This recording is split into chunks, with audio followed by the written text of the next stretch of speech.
Welcome to my channel. Hello friends, welcome to my channel. இன்றைக்கி வந்து Sunday. இன்றைக்கி எங்கள் வீட்டில் நான் என்ன பண்ண போகிறேன்னா ஃபிஷ் குழம்பு தான் பண்ண போகிறேன். நான் ஆல்ரெடி அரிசியெல்லாம் ஊற வச்சு உல வச்சாச்சு. பார்த்துக்கோங்க, ஒரு ½ அன் ஹவர் அரிசியை ஊற வச்சு உல வச்சாச்சு. குழம்பு பண்ணுறதுக்கு நான் கடாயை வச்சுட்டேன். ஃபிஷ்லாம் வந்து நான் ஆல்ரெடி க்ளீன் பண்ணி ரெடியாகவே வச்சுருக்கிறேன். இன்றைக்கி கானாங்கத்தா ஃபிஷ் தான் வாங்கியிருக்கிறேன். 1 kg கானாங்கத்தா ஃபிஷ் வாங்கியிருக்கிறேன்.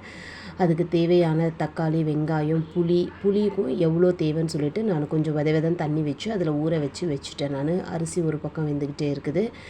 இப்போது குழம்புக்கு வந்து நான் ரெடி பண்ணிட்டேன். அது வெங்காயம், தக்காளி எல்லாமே நறுக்கி வச்சுட்டேன். இப்போ ஃபிஷ்ஷில் வந்து வறுக்கிறதுக்கு, குழந்தைங்களுக்கு வறுக்கிறதுக்காக ஒரு 4 பீஸ் மட்டும் எடுத்து வச்சுக்கிட்டு அதுக்கப்புறமா நான் மீதி இருக்கிற ஃபிஷ்ஷெல்லாம் குழம்புக்கு பண்ண போகிறேன். இதுதான் அந்த குழம்புக்கு தேவையான வெங்காயம், தக்காளி எல்லாமே எடுத்தாச்சு. இப்போ கடாய் நல்லா சூடான உடனே நம்ம எண்ணெய் போட்டுடலாம். அரிசி ஒரு பக்கம் வெந்துக்கிட்டே இருக்குது. கடாய் சூடான உடனே எண்ணெய் போட்டுட்டு அதுக்கு தேவையான இப்போ நான் வந்து என்ன பண்ண போகிறேன்னா ஃபிஷ் வறுக்கிறதுக்கு ஒரு 4 பீஸ் வந்து பார்த்துட்டுருக்குறேன்.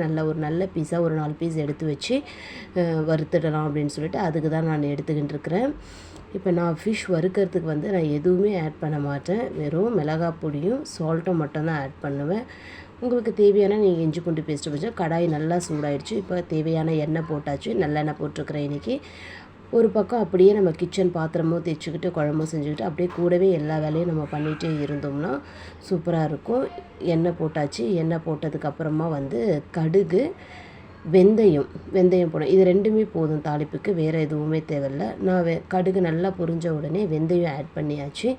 வெந்தயம் ஆட் பண்ணதுக்கப்புறம் எப்போயுமே வந்து நான் ஃபிஷ் குழம்புல வந்து ஒரு 4 பல் பூண்டு போடுவேன்.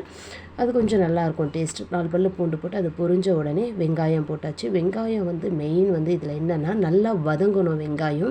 வெங்காயம் வதங்காமல் நம்ம தக்காளி, மசாலா இதெல்லாம் சேர்த்துட்டோம்னா அது குழம்புல வந்து அப்படியே வெங்காயம் நல்லா கனகனமாக தெரியும்.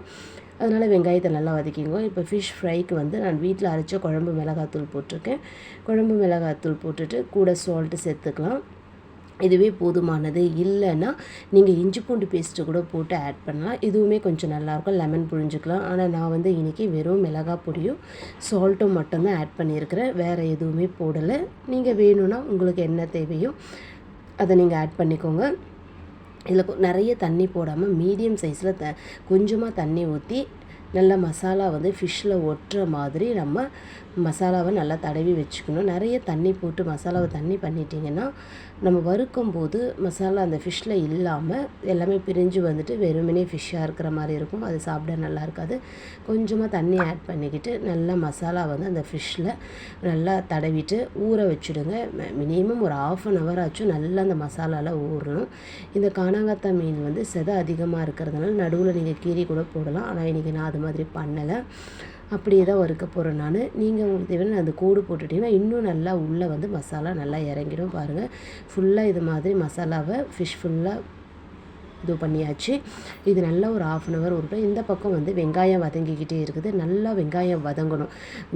இந்த மீன் குழம்பு செய்யறதுல நமக்கு பொறுமையாக இந்த வெங்காயத்தை வதக்கிறது தான் இருக்கணும். வெங்காயம், தக்காளியெல்லாம் நல்லா வதக்கிட்டோம்னா அதுக்கப்புறம் குழம்பு வந்து ரொம்ப சீக்கிரமாக ரெடி ஆகிடும். ஒரு பக்கம் சாதம் வெந்துக்கிட்டே இருக்குது.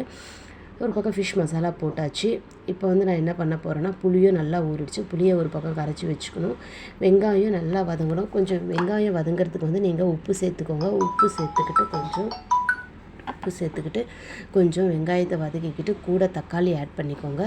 தக்காளி வதங்கிறதுக்கு நீங்கள் மூடி வச்சிங்கனாலே தக்காளி ஈஸியாக வதங்கிடும். பாருங்கள், தக்காளி வெங்காயம் நல்லா வதங்கிடுச்சுனாலே ஒரு பக்கம் சாதமும் வெந்துடுச்சு. நான் சாப்பாடை வெடிச்சாச்சு. எவ்வளோ ஈஸியாக வேலை முடியுது பார்த்திங்களா. அரிசியை ஊற வச்சு ஒரு பக்கம் சாதம், ஒரு ஸ்டவ்வில் சாதம் வச்சு இப்போ இதுக்கு தேவையான மிளகாய் பொடி, புளி எல்லாம் சேர்த்துட்டு நான் தண்ணி ஆட் பண்ணியாச்சு. எவ்வளோ புளி ஊற வச்சுருக்கிறீங்களோ அதுக்கு ஏற்ற மாதிரி நீங்கள் மிளகாய் பொடி போட்டிங்கன்னா தான் நல்லா டேஸ்ட்டு கொடுக்கும். நான் ஒரு 3 பச்சை மிளகாய், கருவேப்பிலை எல்லாமே வந்து போட்டாச்சு. பச்சை மிளகாய் எங்களுக்கு ஒத்துக்காது, இருந்தாலும் ஒரு வாசனைக்காக நான் ஒரு 2 பச்சை மிளகாய் போட்டிருக்கேன். அது கீராமல் அப்படியே முழுசாக தான் போட்டிருக்கேன் நான். இன்னும் மீன் குழம்புல வந்து பச்சை மிளகாய் போட்டோம்னா அது நல்லா டேஸ்ட்டு கொடுக்கும். குழம்பு நல்லா கொதிக்கிட்ட ஒரு பக்கம் சாதம் வந்து ரெடியாக இருக்குது. இப்போ ஃபிஷ்ஷும் மசாலா ஊறிடுச்சு. கூடவே ஒரு பக்கம் நான் பாத்திரத்தையும் எல்லாத்தையும் தேய்ச்சிக்கிட்டு கிச்சனையும் க்ளீன் பண்ணிக்கிட்டே இருக்கிறேன் நான். அப்போ தான் வந்து நமக்கு ஈஸியாக வேலை முடியும். இல்லைன்னா சமைச்செல்லாம் முடிச்சுட்டு அதுக்கப்புறம் எல்லா பாத்திரத்தையும் தேய்க்கணும், அது கொஞ்சம் வேலை எடுக்கும். அதனால் இது மாதிரி பண்ணிவிடுவோம். மூடி போட்டு குழம்பு நல்லா கொதிக்க வச்சுருங்க. குழம்பு நல்லா கொதிக்கணும், அந்த புளி வாசனை அடங்கி குழம்பு நல்லா திக்காக வரணும். இதுக்கப்புறமா வந்து நான் இன்றைக்கி இந்த மீன் குழம்புல வந்து மாங்காய் ஆட் பண்ணியிருக்கிறேன். மாங்காய் சேர்த்துட்டு மீன் குழம்பு வச்சுருக்கிறேன். பாருங்கள், பாத்திரம் இதெல்லாம் க்ளீன் ஆகிடுச்சு. குழம்பு ஒரு பக்கம் கொதிச்சுக்கிட்டு இருக்குது.